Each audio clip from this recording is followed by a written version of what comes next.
Differentiation में अगर देखा जाए तो मैंने कहा कि ये बेसिकली एक स्ट्रक्चर है, और इस स्ट्रक्चर में अगर आप देखें तो ये रहा बेसिकली न्यूक्लियस, और न्यूक्लियस से अगर देखें तो ये रहा Golgi bodies, this is the Golgi bodies. और इसके अलावा अगर देखा जाए तो ये कुछ माइटोकॉन्ड्रियाज हैं, ये कुछ माइटोकॉन्ड्रिया है। तो यहां पर अगर देखा जाए तो इस डायग्राम में this is the plasma membrane, तो this is the plasma membrane.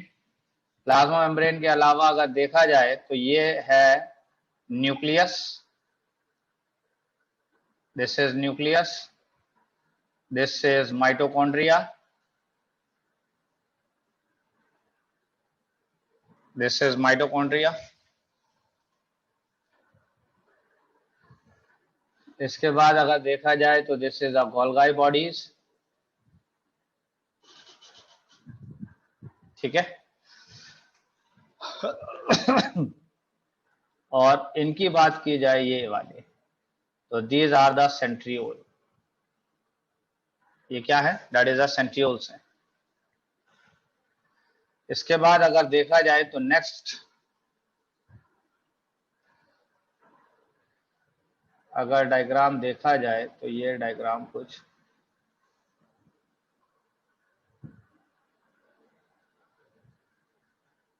इस तरीके से होगा।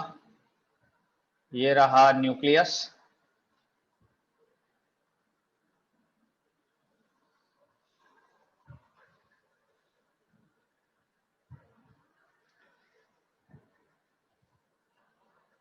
ये रहे माइटोकॉन्ड्रिया,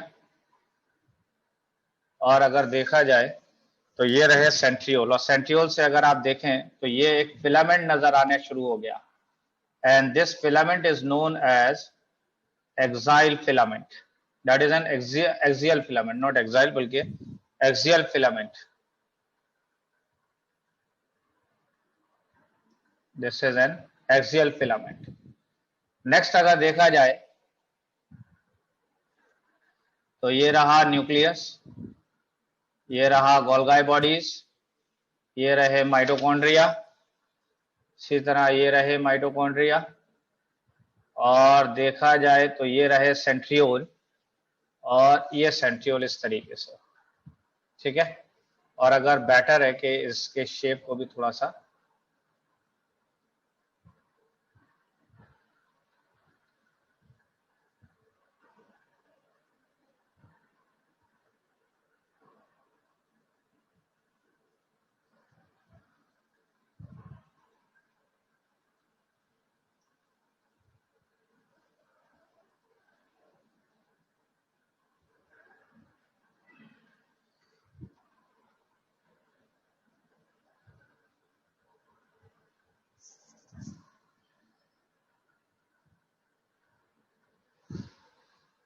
तो ये रहा एक्सियल फिलामेंट।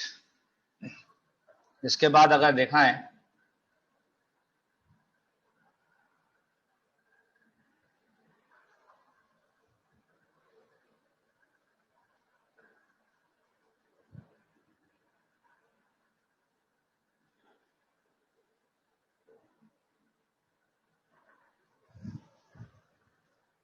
तो ये रहा न्यूक्लियस, और न्यूक्लियस के ऊपर अगर देखें तो ये एक स्ट्रक्चर है,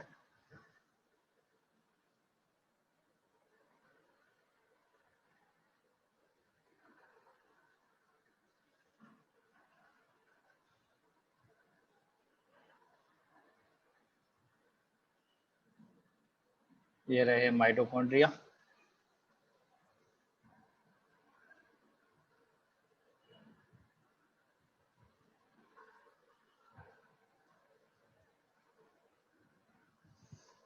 हाँ जी, यहाँ तक बात आई।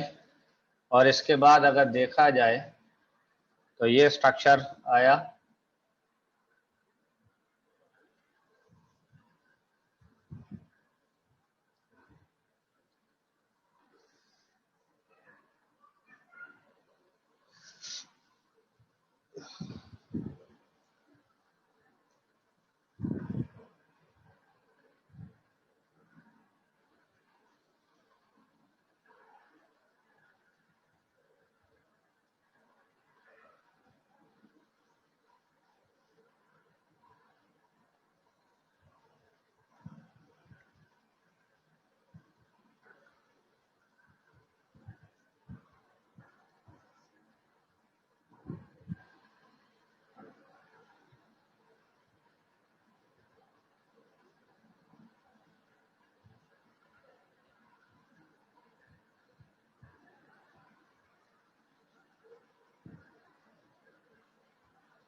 ये कौन सा प्रेजेंट था, ये क्या प्रेजेंट था यहाँ पर?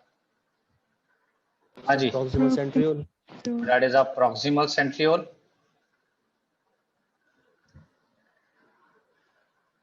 This is acrosome.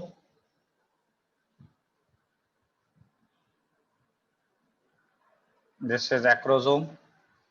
This is nucleus. इस वाले पार्ट को क्या कहते थे, जरा बताइए जल्दी से. Sir, head. हेड तो ये पूरा ही है, ये गिलिया पूरा पोर्शन. कैपिटिस. हाँ जी, क्या बताया? Glia capitis. Yes sir. तो ये है ग्लिया कैपिटिस यहाँ पर.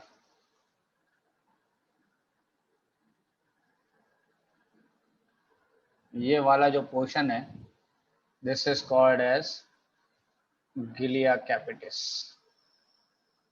अच्छा जी, एक्रोसोम हो गया. एक्रोसोम के अलावा अगर देखा जाए तो यहाँ पर कौन सा सेंट्रियोल था, ये वाला? Sir, distal centriole. That is the distal centriole या रिंग सेंट्रियोल. याद है? और इससे अगर देखा जाए तो इस तरीके से कुछ फिलामेंट जा रहे थे, याद है? नहीं है? Yes, sir. हाँ जी. ओके, तो ये फिलहाल ये तो रहे बेसिकली स्पाइरल माइटोकॉन्ड्रिया. याद है? तो दीज आर स्पाइरल माइटोकॉन्ड्रिया. ठीक है. और स्पाइरल माइटोकॉन्ड्रिया का दूसरा नाम क्या था? So, Nevenkin sheath. That is a nebenkern sheath.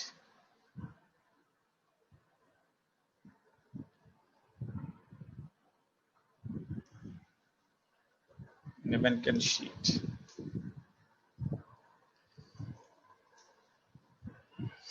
अच्छा जी, ये हो गया. इसके बाद अगर देखा जाए तो ये कुछ फिलामेंट्स हैं.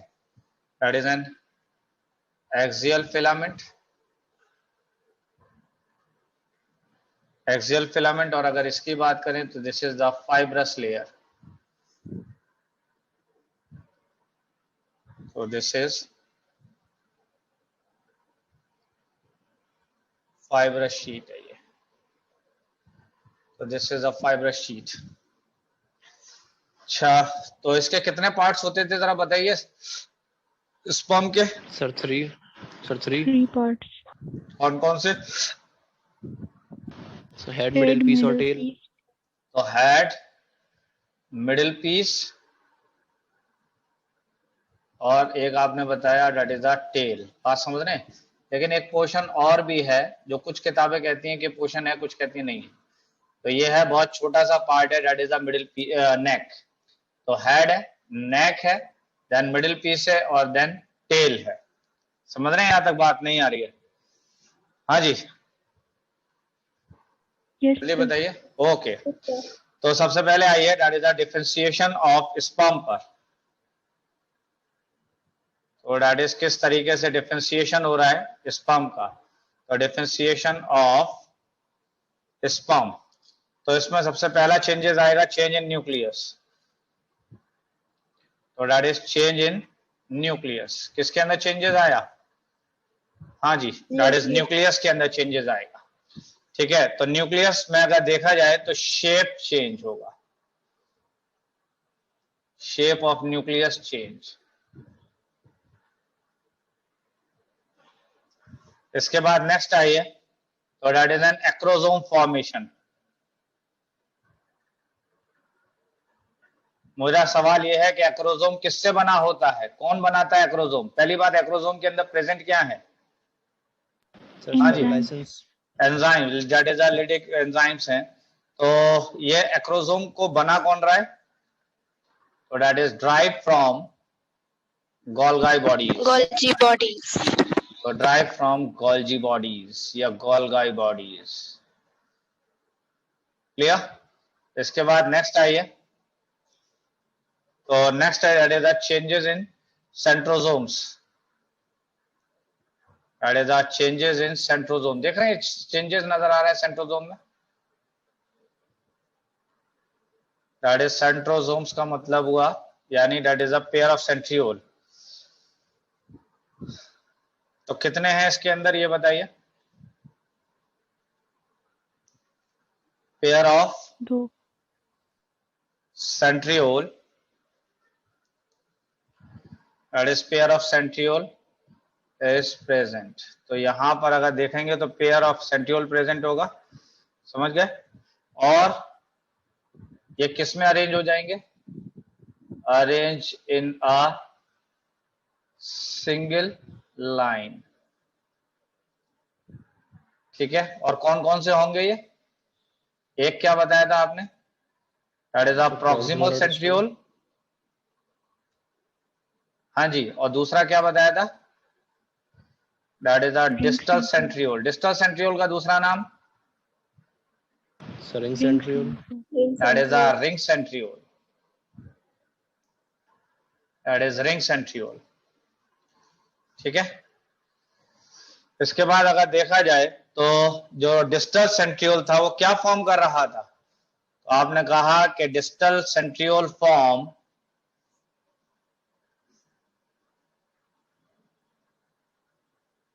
Axial filaments.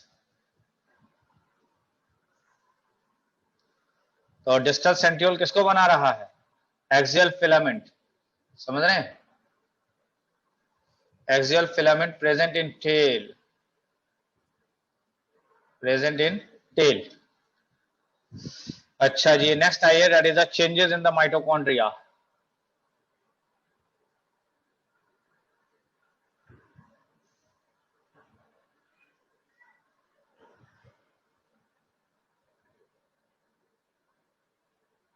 Changes in the mitochondria.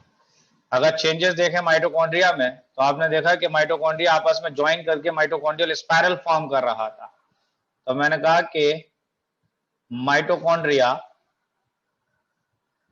Join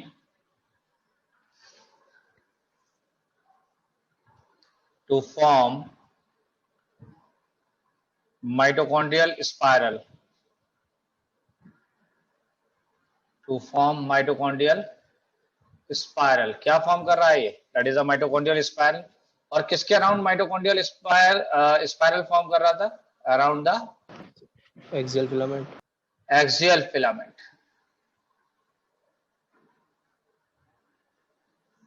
around the axial filament. Next आइए, that is the changes in cytoplasm. That is changes in cytoplasm. तो चेंजेस कैसे आए? तो मैंने कहा कि cytoplasm of spermatid, that is cytoplasm of spermatid is changed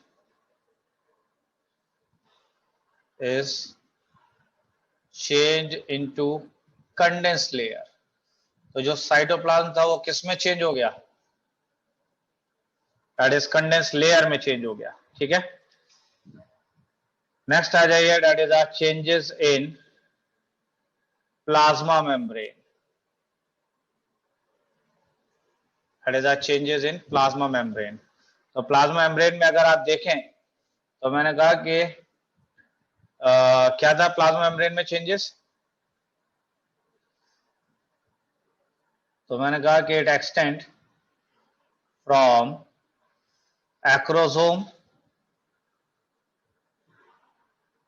acrosome, nucleus, middle piece। तो plasma membrane कहां कहां पर प्रेजेंट है? एक्रोसोम पर, न्यूक्लियस में, मिडिल पीस में and main portion of axial filament, and main portion of axial filament. Axial filament किसके अंदर? इन टेल। कंप्लीट हुई यहां तक बात? हाँ जी, आपको रिंग सेंट्रियोल पता है? नहीं पता है? हाँ जी, रिंग सेंट्रियोल का दूसरा नाम क्या था? That is a distal centriole. और डिस्टल सेंट्रियोल का फंक्शन अननोन फंक्शन है। कैसा फंक्शन है इसका? That is an unknown function है, आज तक इसके फंक्शन के बारे में नहीं पता है। ठीक है, नेक्स्ट आ जाइए, that is a axial filament. Sir हाँ जी, sir distal centriole axial filament बना तो रहा है। अटैच होता है बेसिकली, डिस्टल सेंट्रियोल अटैच होता है। तो मैंने कहा कि एक्सियल फिलामेंट, लेकिन कुछ लोग कहते हैं कि ये बनाता भी है, लेकिन फिलहाल जो है अटैच तो रहता ही है, और अटैच की बेसिस पर आप कह देते हैं कि ये फॉर्म भी कर रहा है। तो फिलहाल ये अननोन फंक्शन मैंने यहां पे लिख दिया है, और में फॉर्म एक्सियल फिलामेंट। ठीक है, एक्सियल फिलामेंट की अगर बात करें यहां पर, तो मैंने कहा कि ये अराइज किससे हो रहा है। चलिए बात को मैं यहीं पे अटैच कर देता हूं। Axial filament arise from distal centriole.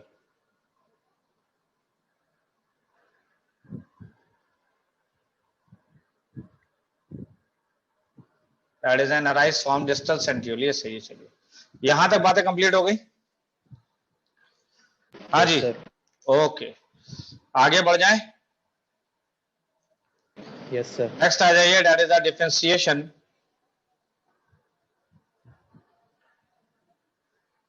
Of ओवा। कैसे ओवा का फॉर्मेशन हो रहा है। तो मैंने कहा कि डिफरेंशिएशन ऑफ ओवा, यहां पर मैंने कहा कि कैसे oocyte चेंज होगा, that is N oocyte change into ovum. तो कैसे oocyte चेंज हो जाएगा ओवम के अंदर? कुछ याद है आपको कैसे oocyte चेंज हो रहा था ओवम में? आपको मैंने एक फ्लो चार्ट बना के दिखाया था, याद है? हाँ जी, ये क्या था? Yes sir.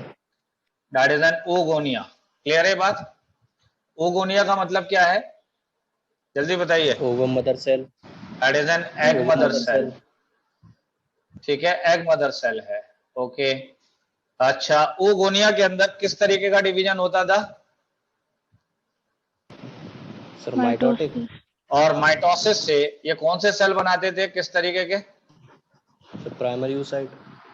तो that is a primary oocyte, बल्कि प्राइमरी फॉलिकल बनाया। क्या बनाया? That is a primary follicle. बात यहां तक समझ में आ रही है, नहीं आ रही है? हाँ जी, प्राइमरी फॉलिकल के अंदर, यानी अगर आप देखें तो जब फीमेल पैदा हुई थी, कौन पैदा हुई थी? फीमेल। तो मैंने कहा कि पहली बात ये बताइए कि oogonia जो है एग मदर सेल थे। ठीक है, oogonia एग मदर सेल, ये क्या बर्थ के बाद में एग मदर सेल फॉर्म होते थे? No sir. तो मैंने कहा कि no new oogonia formed after birth. क्या ये बात सही है? अच्छा, जिस वक्त फीमेल पैदा हुई है उस वक्त फीमेल की ओवरी के अंदर कितने प्राइमरी फॉलिकल्स होंगे? तकरीबन 60,000 से 60 से 80,000। 80,000 फॉलिकल्स प्रेजेंट होंगे, प्राइमरी फॉलिकल्स। यहां तक क्लियर है? प्राइमरी फॉलिकल्स के अंदर अगर आप देखेंगे तो हुआ मियोसिस फर्स्ट। क्या हुआ है? हाँ जी, मियोसिस फर्स्ट। Meiosis first. और इससे क्या फॉर्म हो जाएगा? हाँ जी, इससे क्या फॉर्म होगा बताइए जल्दी से। एक बनेगा, नहीं अभी नहीं, अभी एक काम ये कर लीजिए कि एक काम कर लेते हैं कि प्राइमरी फॉलिकल बना, प्राइमरी फॉलिकल के अंदर कौन सा डिवीजन चल रहा है? Meiosis first. ठीक है, अभी मियोसिस फर्स्ट जब चल रहा है तो मैंने कहा कि प्राइमरी फॉलिकल की अगर बात की जाए तो इस तरीके की फॉलिकल्स है कि जिसके अंदर एक लेयर है ग्रेनुलोसा सेल्स की, ये सिंगल लेयर है ग्रेनुलोसा सेल्स की। तो this is the single layer of granulosa sales. तो यहां पर एक लेयर थी तो आपने इसका नाम दे दिया, that is a primary follicle. अब प्राइमरी फॉलिकल से बना that is a secondary follicle. अब अगर देखें आप यहां पर तो एक से ज्यादा लेयर्स फॉर्म हो गई हैं, और जब एक से ज्यादा लेयर्स फॉर्म हो गई हैं, ठीक है, एक से ज्यादा लेयर्स फॉर्म हो गई हैं, तो आपने इसका नाम दे दिया that is called as a secondary follicle. क्या नाम दे दिया? Secondary follicle. सेकेंडरी फॉलिकल के बाद अगर देखा जाए तो यहां पर एक मैंने केव दिखाई है, एक स्पेस दिखाई है। यहां पर कोई सेकेंडरी फॉलिकल अगर आप देखते हैं तो यहां पर आपको मल्टी लेयर्स नजर आएंगी, that is a multi layers होगा, multi layers of granulosa cells. क्या ये बात सही है? हाँ जी। तो what is the difference between the primary follicle and secondary follicle? तो ग्रेनुलोसा सेल्स की कई सारी लेयर्स आ जाती हैं। तो दैट इज कई सारी लेयर्स आ जाती हैं ग्रेनुलोसा सेल्स की, तो आपने उसको क्या नाम दे दिया? That is called as secondary follicle. Secondary follicle के बाद अब अगर आप यहां पर देख रहे हैं तो यहां पर एक एंट्रम डेवलप हो गया है। क्या डेवलप हो गया है? एंट्रम। तो इसको आप क्या कहते हैं? तो इसको आप कहते थे फॉलिकुलर एंट्रम। एंट्रम माने केव होता है, that is a follicular antrum. और फॉलिकुलर एंट्रम के अंदर एक लिक्विड मौजूद था, तो उसका क्या नाम था? तो that is called as follicular fluid. Follicular fluid.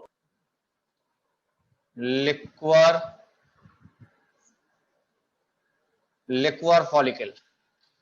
ठीक है, तो यानी लिक्वर फॉलिकल या ओवरियन बेसिकली लिक्वर फॉलिकल कहलाता है ये।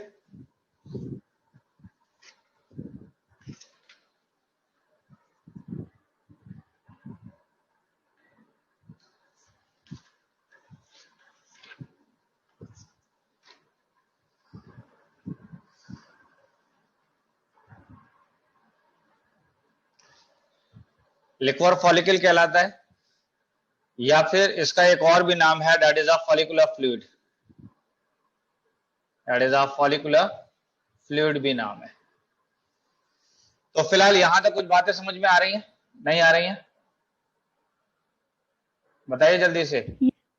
Yes sir. Yes sir. अब इंपॉर्टेंट बात यहां पर यह है कि अगर आप यहां से आप यहां तक देख रहे हैं, यहां से लेकर यहां तक ये पूरे के पूरे सेल्स देख रहे हैं, तो ये सब के सब सेल्स कहलाते हैं प्राइमरी oocyte। ये सारे की सारी कंडीशंस कौन सी हैं? ये that is a primary oocyte है। बात यहां तक समझ गए? अगर देखा जाए तो oogonia डिवाइड किया था माइटोसिस, oogonia ने डिवाइड किया माइटोसिस से, तो इसने बनाया था that is a primary oocyte। Primary oocyte के अंदर अगर आप देखेंगे तो मियोसिस फर्स्ट होगा। हाँ जी, यहां पर कौन सा डिवीजन होगा? That is a meiosis first होगा। बात समझ में आ रही है नहीं आ रही है? Yes sir. और उसके बाद अगर देखा जाए तो मैंने कहा कि मियोसिस फर्स्ट होने पर अगर आप देखते हैं तो दो स्ट्रक्चर ऐसे बनेंगे, ये कहलाएगा this is called as a secondary oocyte, this is called secondary oocyte, और इसको आप कहेंगे that is called as a polar body. क्या कहलाएगा? That is a polar body. बात समझते हैं? इसके बाद सेकेंडरी oocyte के अंदर फिर से मियोसिस अभी फर्स्ट हुआ था, तो अब होगा मियोसिस सेकंड। कौन सा होगा? That is meiosis second. और जब मियोसिस सेकंड होगा तो इससे बन जाएंगे एक बन जाएगा oocyte, ये वाला। बात समझ रहे हैं? ये वाला बन जाएगा दैट इज एन oocyte, और ये बन जाएगी that is a polar body. Clear है यहां तक या नहीं है? और इसको हमने नाम दे दिया that is called as a mature ovum. इसका क्या नाम है? That is called as mature ovum. और ये वाली जो पोलर बॉडी थी ये डिवाइड करेगी, और एक ये पोलर बॉडी और एक ये पोलर बॉडी बन जाएंगी।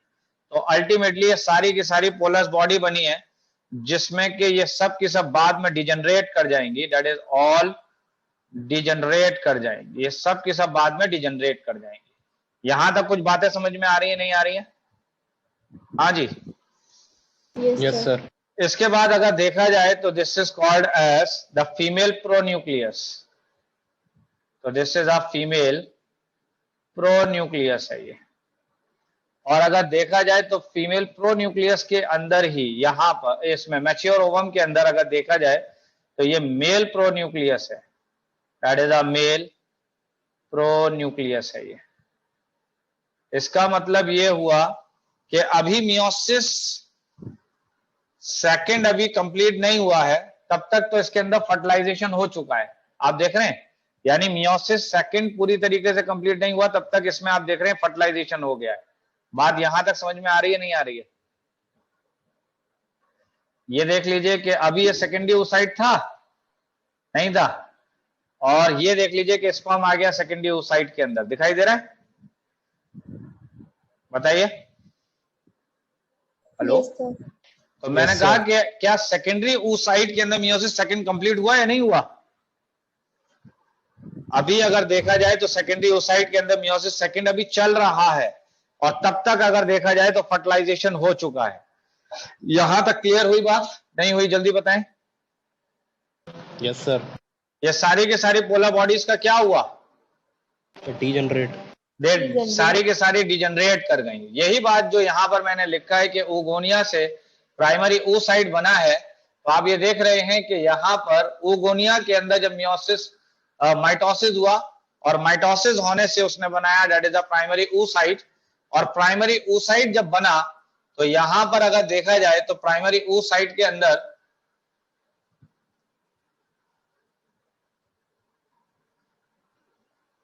अगर आप प्राइमरी oocyte के अंदर देखें तो यहां पर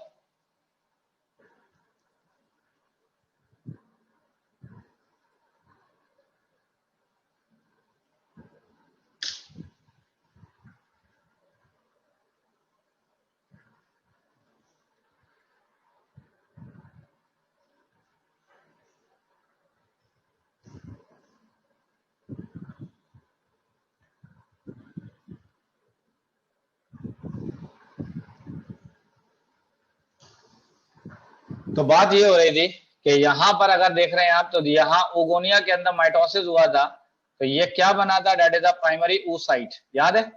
और प्राइमरी oocyte के अंदर जब मियोसिस शुरू हुआ है तो देखिए मियोसिस फर्स्ट स्टार्ट हुआ, इसका पहला सेल कहला रहा है प्राइमरी फॉलिकल। प्राइमरी फॉलिकल के बाद प्राइमरी फॉलिकल से क्या बना? Secondary follicle. और सेकेंडरी फॉलिकल से बना टर्शरी फॉलिकल। कौन सा बना है? That is a tertiary follicle. और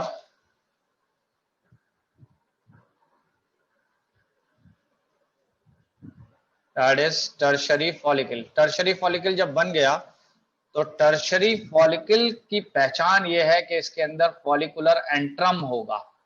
क्या होगा? एक तरीके का गैप होगा, एक स्पेस होगा, ठीक है, स्पेस होगा, और उस स्पेस को आपने नाम दिया एंट्रम। और उसमें क्या चीज प्रेजेंट होगा? That is a follicular fluid present होगा इसके अंदर। दिखाई दे रहा है? फॉलिकुलर फ्लूइड मौजूद होगा इसके अंदर, और इस फॉलिकुलर फ्लूइड का ही दूसरा नाम है that is a liquor folliculi, that is a liquor folliculi कह लीजिए, that is a liquor folliculi. बात यहां तक कंप्लीट हुआ? नहीं हुआ? Yes sir. अच्छा, अब इसके बाद अगर देखा जाए तो धीमे धीमे ये और ग्रो करेगा,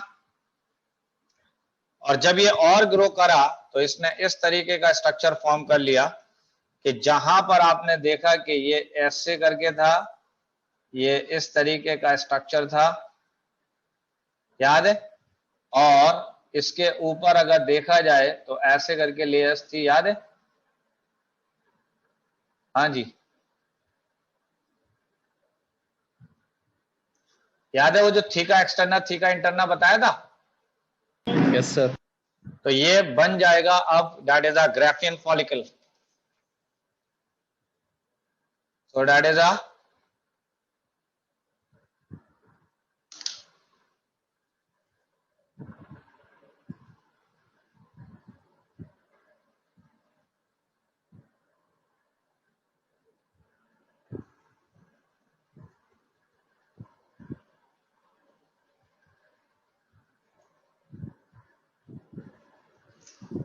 ग्राफियन फॉलिकल।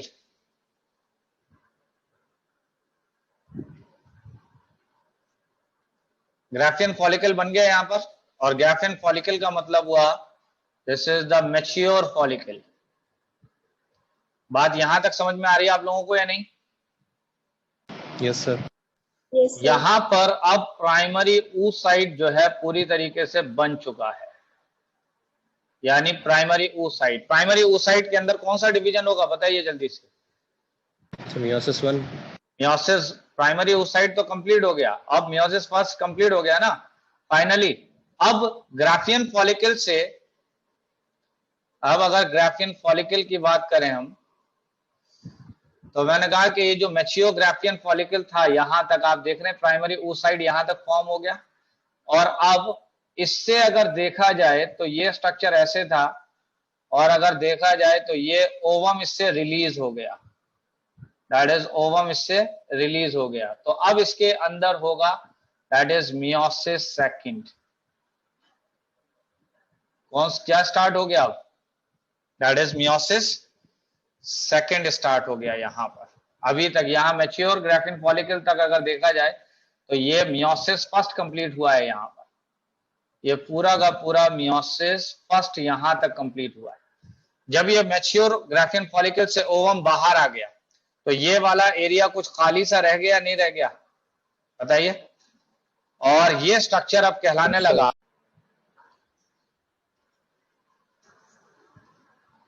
बताइए जल्दी बताइए। Yes sir.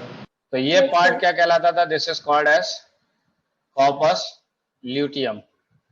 कॉर्पस ल्यूटियम बन जाएगा कॉर्पस एल्बिकन में, that is corpus albicans. Corpus albicans की बात करें तो ये बन जाएगा further that is an degenerate हो जाएगा फाइनली, ये कह लीजिए दैट इज डिजनरेट हो जाएगा।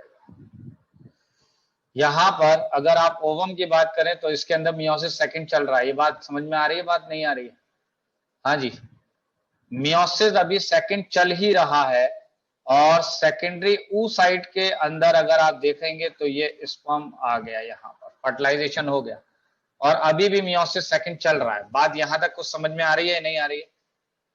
हाँ जी, यहां पर आपको याद होगा दैट इज एन ओव्यूलेशन हुआ था यहां पर, और जब ओवुलेशन हुआ है तो ओवुलेशन के फौरन बाद अगर देखा जाए तो ये जो स्ट्रक्चर बना है ये बनना स्टार्ट हो गया, दैट इज यहां पर कंप्लीट हो गया था आपका सेकेंडरी oocyte फॉर्म हो गया था।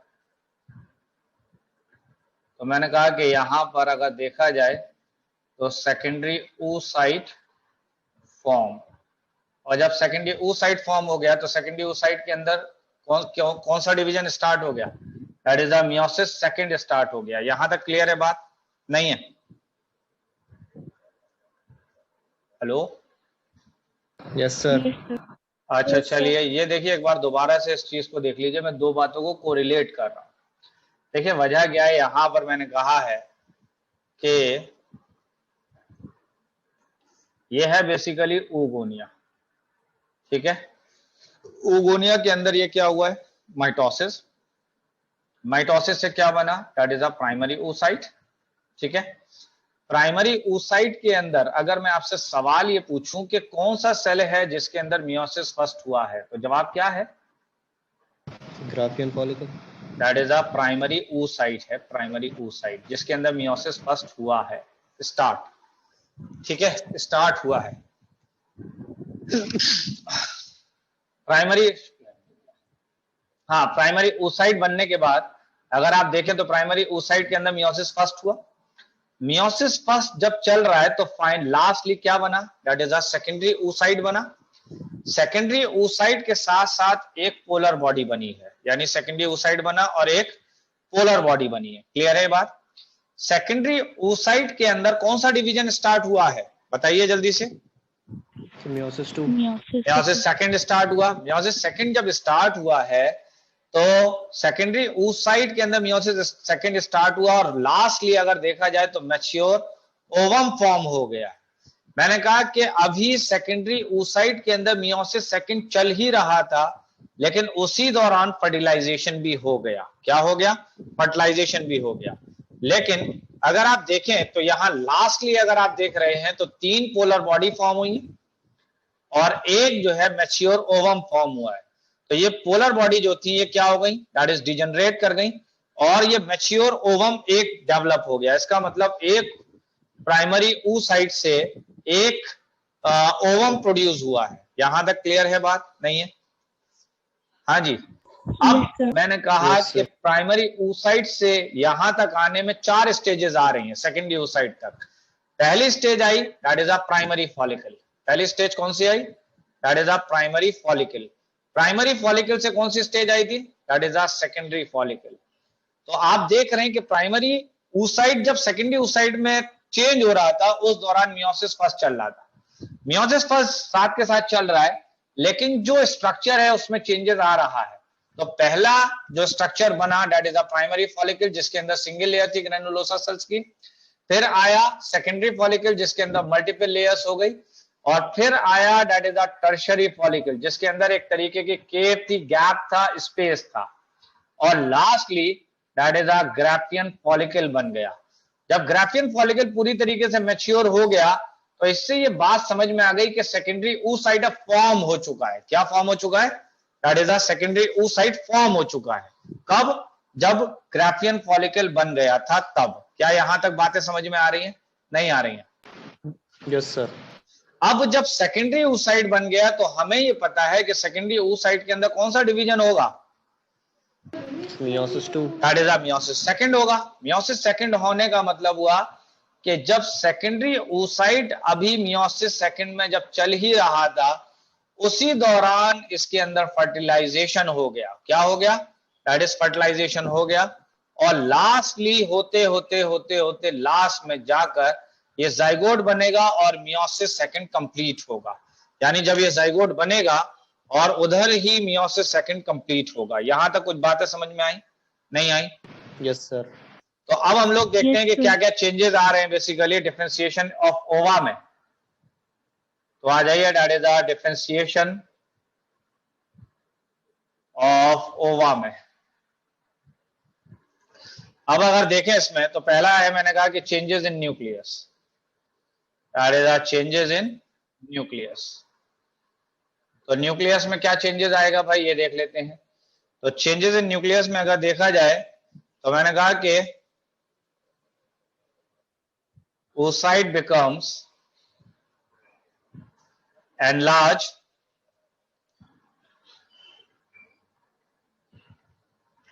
because of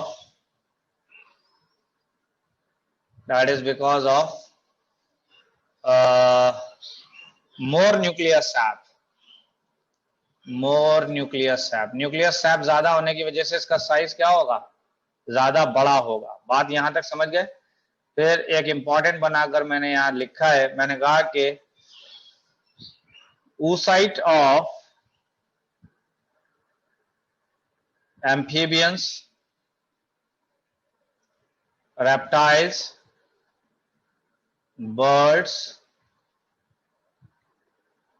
have Lamb-Rush chromosomes।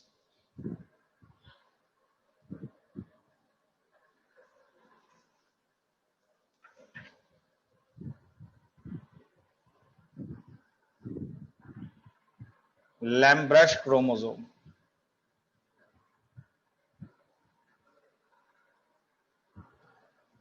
तो oocyte ऑफ एम्फीबियन में अगर देखेंगे तो कौन से क्रोमोसोम प्रेजेंट है?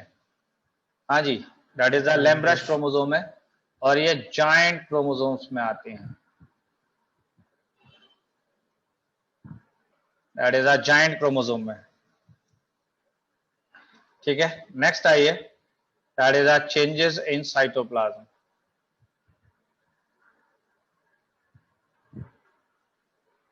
तो that is the changes in cytoplasm. तो अगर देखा जाए चेंजेस इन साइटोप्लाज्म में, तो यहां पर आप देखते हैं कि mitochondria are few. Mitochondria are few in young stage, but increase in mature stage। तो माइटोकॉन्ड्रिया इनिशियल स्टेज पे तो बहुत कम होंगे, लेकिन बाद में धीमे धीमे क्या हो जाएगा, ये बढ़ जाएंगे बहुत ज्यादा। इसके बाद अगर देखा जाए तो ये तो बात थी माइटोकॉन्ड्रिया की, अब बात करते हैं गोल्गी बॉडीज की।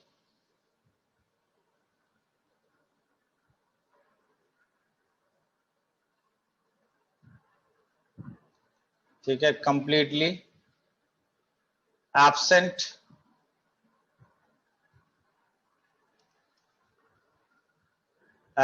in mature oocyte। Mature oocyte के अंदर ये पूरी तरीके से एब्सेंट हो जाएंगे।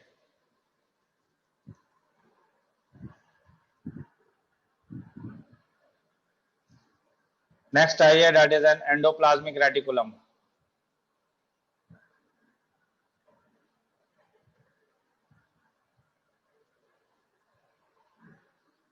तो that is an endoplasmic reticulum. Endoplasmic reticulum की बात करें तो मैंने कहा कि membrane of ER do not have ribosomes, यानी ईआर के ऊपर राइबोसोम्स नहीं मिलेंगे, दैट मीन्स रफ नहीं होगा। ये इंपॉर्टेंट पॉइंट है ये वाला, that is a cortical granules.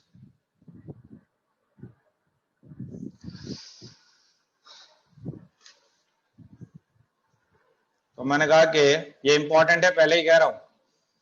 These are spherical bodies, these are spherical bodies surrounded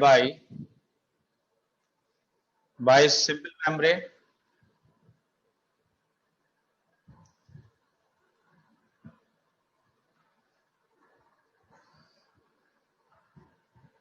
and contain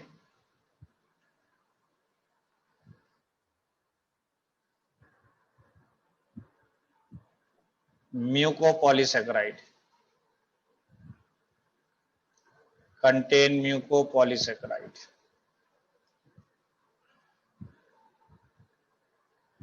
next आइए, that is a vitellogenesis।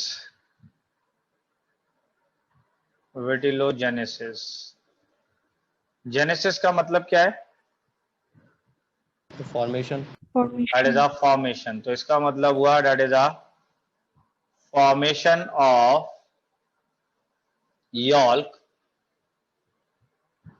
in primary oocyte।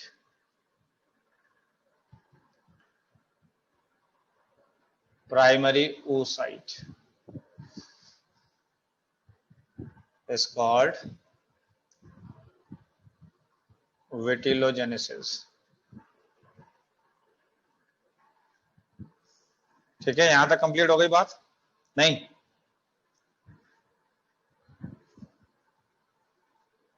हाँ जी, बताइए जल्दी से।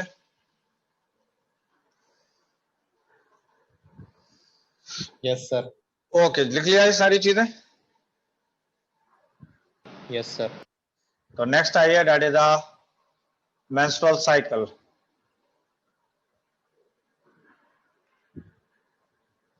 तो आ जाइए मेंस्ट्रुअल साइकिल पर।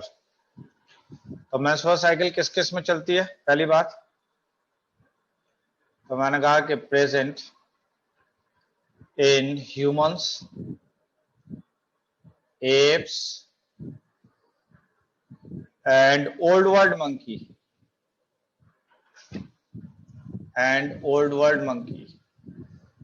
तो ये मेंस्ट्रुअल साइकिल किस किस में चलेगी? तो ह्यूमंस में चलेगी, एप्स में चलेगी और ओल्ड वर्ल्ड मंकी में चलेगी। ठीक है, नेक्स्ट आते हैं बेसिकली, चलिए इसमें भी दो चार बातें लिख लेते हैं। तो मैंने कहा कि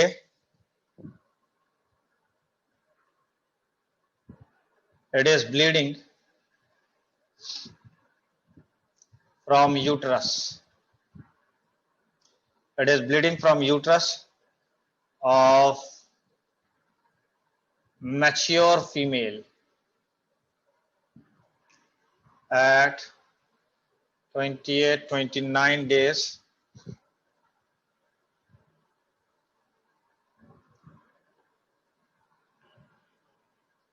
that is a lunar month।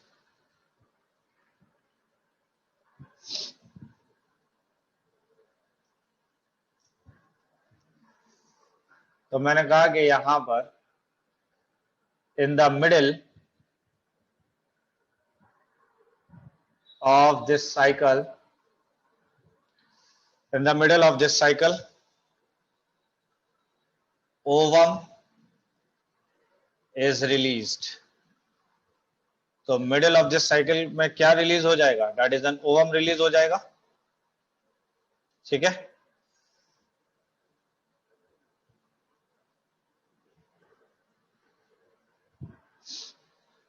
हाँ जी, यहां तक कंप्लीट हुआ?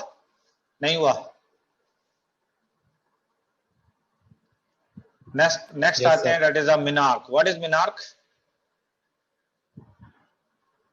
Starting of menstrual cycle. That is in starting of menstrual cycle.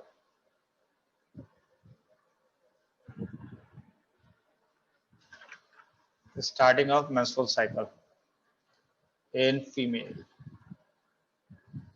that is called as menarche. Age क्या होगी? That is age is 12 to 15 years. ठीक है,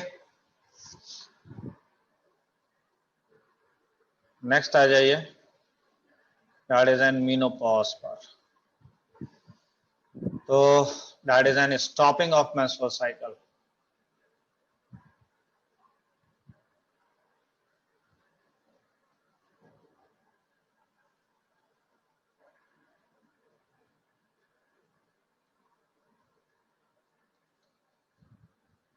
एट द एज, कौन सी एज होगी? दैट इज 45 से लेकर 50 इयर्स तक।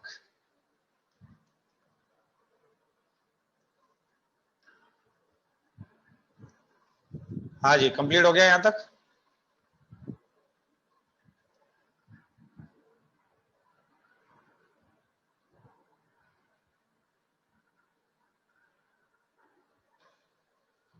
That is menstrual cycle takes place in 4 phases. तो menstrual cycle कितने phases में होगी? 4 phases. 4 phases में होगी। पहली होगी that is a menstrual flow या menstrual phase कह लें या bleeding phase कह लें,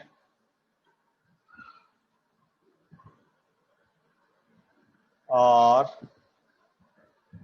mens कह लें, that is menses। दूसरे फेज की बात करें तो this is the follicular phase या प्रोलिफेरेटिव फेज।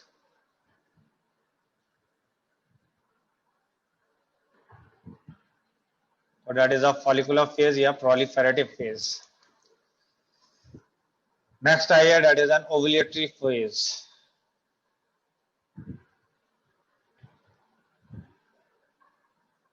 कौन सा फेज है?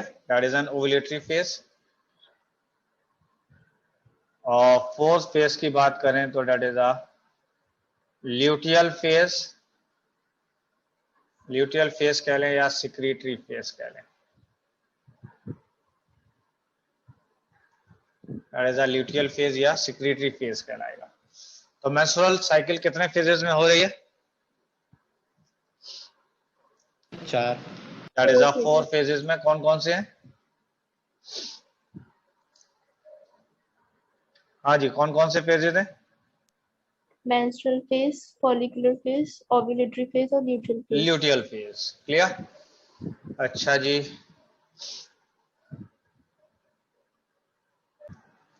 हाँ जी, ये 4 स्टेजेस यहाँ पे नजर आ रही हैं। एक है that is a menstrual phase, एक है फॉलिकुलर फेज, एक है ल्यूटियल फेज। बात यहां तक समझ में आ रही है? नहीं? और यहां पर एक और है that is N ovulatory phase. This is N ovulatory phase. तो अगर देखा जाए तो ये पिट्यूटरी के हार्मोन्स है। पिट्यूटरी के हार्मोन्स का मतलब दो हार्मोन्स की बात हो रही है, that is N FSH and LH. ये ओवरी के अंदर होने वाले इवेंट्स हैं। और फिर ये दो हार्मोन जो कि ओवरी से रिलीज हो रहे थे, एक है बेसिकली एस्ट्रोजन और दूसरा है प्रोजेस्टेरोन। देख लें तो इन हार्मोन्स के ऊपर क्या फर्क आ रहा है। उसके बाद अगर देखा जाए तो यूट्रस की लाइनिंग के ऊपर क्या फर्क आ रहा है, ये बात समझ में आ रही है यहां तक या नहीं आ रही है, जल्दी बताइए। Yes sir. Yes, sir. Okay, तो जब यहां तक बात समझ में आ रही है तो अब अगर आप देखें स्टार्टिंग में, समझ रहे हैं, स्टार्टिंग में अगर आप देखें तो यहां पर आप देख पा रहे हैं कि यहां पर मेंसेस हो रहा है। क्या हो रहा है? मेंसेस। मेंसेस का मतलब हुआ कि यहां से ब्लीडिंग हो रही है, और जब ब्लीडिंग हो रही है तो ये जितना भी रप्चर्ड पार्ट है ये बॉडी से निकल के बाहर जा रहा है। क्लियर है बात? एक तरफ अगर देखा जाए तो ये पूरी तरीके से जा रहा है। अब धीमे धीमे अगर आप देखें तो यूट्रस की वॉल अब बनने लगी, यानी यूट्रस की दीवारें अब क्या करने लगी? बनने लगी। तो इसका मतलब जो यूट्रस की दीवारें वो थिक हो रही हैं या नहीं हो रही हैं? और जब ये थिक हो रही हैं तो आपने इसका नाम दे दिया that is a follicular phase या प्रोलिफेरेटिव फेज। प्रोलिफेरेटिव का मतलब होता है बेसिकली बढ़ने के। लेकिन एक इंपॉर्टेंट बात यहां पर मैं आपको ये भी बता दूं कि ये जो मेंसेस वाला फेज है, ये वाला ये 5 दिन तक है। कितने दिन का है ये? दैट इज 1 से लेकर 5 दिन का है। फिर 5 से लेकर 14th डे पर, दैट इज 14th डे ये हो गया, यहां पर ये दिखाई दे रहा है, यहां पर 14th हो गया। तो यहां पर आप देख रहे हैं कि ओवल्यूशन हो रहा है। ठीक है, उसके बाद अगर यहां से लेकर यहां तक आप देख रहे हैं तो ये सारा का सारा सिक्रीटरी फेज है। यहां तक क्लियर है या नहीं है? और इस जगह पर दैट इज एन ओवुलेशन हो रहा है, और ओवुलेशन जो हो रहा है ये अबाउट 14th डे पर है। कौन से डे पर है ये? That is 14th day. तो सबसे पहला फेज कौन सा था? That is the menstruation phase या मेंस्ट्रुअल फेज। और मेंस्ट्रुएशन फेज जो है या मेंस्ट्रुअल फेज जो है ये कितने दिन के लिए होगा? 5 हाँ जी, 1 से 5 दिन के लिए होगा। ठीक है, उसके बाद अगर देखा जाए तो 5 से 14th डे तक अगर देखा जाए तो कौन सा फेज चल रहा है? That is a follicular phase. Clear है? इसके बाद अगर देखा जाए तो फॉलिकुलर फेज के फौरन बाद कौन सा फेज आएगा? That is a 14th day आ जाएगा, और 14th डे का मतलब है ओवुलेटरी फेज आ जाएगा। कौन सा फेज आ जाएगा? That is N ovulatory phase. और ओवुलेटरी फेज में अगर आप देखेंगे तो यहां पर this is N ovulatory phase, और इस ओवुलेटरी फेज के अंदर एलएच एंड एफएसएच जो है ये मैक्सिमम पीक होगा, इनका सबसे ज्यादा होगा। दिखाई दे रहा है या नहीं? Yes sir. Yes, sir. ठीक,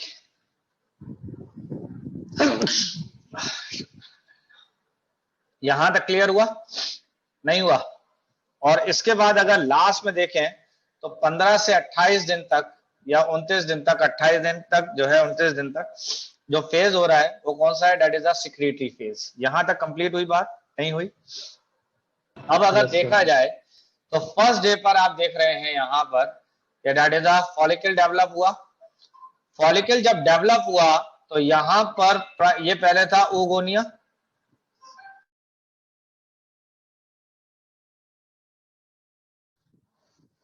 तो मैंने कहा कि अगर यहां पर आप देख रहे हैं स्टार्टिंग में, तो यहां पर आप देख रहे हैं कि oogonia था। oogonia से प्राइमरी फॉलिकल बना, प्राइमरी फॉलिकल से आप देख रहे हैं कि सेकेंडरी फॉलिकल बना, सेकेंडरी फॉलिकल से आप देख रहे हैं ये टर्शरी फॉलिकल बना। तो ये वाला अगर देखा जाए तो this is an oogonia, this is primary follicle, this is secondary follicle, this is tertiary follicle, और ये हो गया आपका मैच्योर ग्राफियन फॉलिकल। अगर आप यहां से लेकर यहां तक की स्टेजेस को देखते हैं तो ये सारी स्टेजेस कहला रही हैं प्राइमरी oocyte।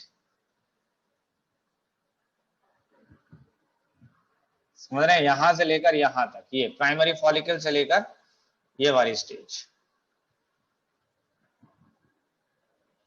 तो this is the primary oocyte। Ovulation हो गया। ओव्यूलेशन से अगर देखा जाए तो ओवा बाहर आ गया, नहीं आ गया? किस डे पे ओव्यूलेशन हुआ है? That is a 14th day पर। बात समझ में आ रही है नहीं आ रही है? हाँ जी। Yes, sir. इसके बाद ओव्यूलेशन के बाद जो बचा हुआ पार्ट रह गया, क्योंकि ओवा तो निकल गया बाहर, तो इसके अंदर एक पेल येलोइश कलर का लिक्विड भर गया इसके अंदर। और जब पेल येलोइश कलर का लिक्विड भर गया तो आपने इसका नाम दे दिया, that is a corpus luteum. क्या नाम दिया? Corpus luteum. कॉर्पस ल्यूटियम जो है वो फॉर्म किया उसने, that is a corpus albicans में। किसमें फॉर्म कर दिया? That is a corpus albicans. और this is the degenerative follicle. कौन सा फॉलिकल है ये? That is a degenerative follicle. क्या यहां तक बात समझ में आ रही है? नहीं आ रही है? Yes sir. हाँ जी, यहां तक क्लियर हुआ सभी लोगों को? नहीं हुआ? Yes. यस अच्छा, सर। में आ रही है? नहीं आ रही है? हाँ जी। देखिए ऐसा होता है कि प्रोजेस्टेरोन का काम होता है यूट्रस वॉल को मेंटेन करना। यानी प्रोजेस्टेरोन का काम क्या है? बताइए जल्दी से। ये क्या है? यूट्रस को मेंटेन कर। That is a Graafian follicle. क्या है ये? और ग्राफियन फॉलिकल जिस हार्मोन को रिलीज कर रहा है उसका नाम है ईस्ट्रोजन। क्या नाम है? ईस्ट्रोजन। इसके अलावा अगर आप देखें इसको, that is a corpus luteum को, तो कॉर्पस ल्यूटियम रिलीज कर रहा था, किसको रिलीज कर रहा था ये? तो ये रिलीज कर रहा था प्रोजेस्टेरोन को। बात समझ में आ रही है? प्रोजेस्टेरोन की बात करें तो प्रोजेस्टेरोन का काम होता है यूट्रस वॉल को मेंटेन करना। किसको मेंटेन करना? यूट्रस वॉल के फॉर्मेशन कराना। फिलहाल ये काम है प्रोजेस्टेरोन का। लेकिन जब आपने देखा कि प्रोजेस्टेरोन का लेवल बहुत कम हो गया है तो इसी वजह से तो यूट्रस की दीवारें टूटने लगी। नहीं समझे बात समझ रहे हैं? क्योंकि प्रोजेस्टेरोन जो है उसका लेवल बहुत कम होने लगा। अब क्या हुआ?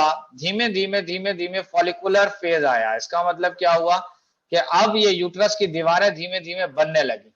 यूट्रस की दीवारें जब बन रही थी तब तक प्रोजेस्टेरोन का कंसंट्रेशन तकरीबन उतना ही था। लेकिन अब जब यूट्रस की दीवारें थोड़ी मोटी हुई और शेड ना करे, क्या ना करे? शेड ना करे। शेड ना करने के लिए प्रोजेस्टेरोन आया। और अब आप देख रहे हैं कि प्रोजेस्टेरोन का यहां पर कंसंट्रेशन तेजी से एकदम बढ़ गया है। और जब प्रोजेस्टेरोन का कंसंट्रेशन तेजी से बढ़ा तो इसका मतलब ये प्रोजेस्टेरोन यूट्रस की दीवार को ऐसे ही बना रहने देगा।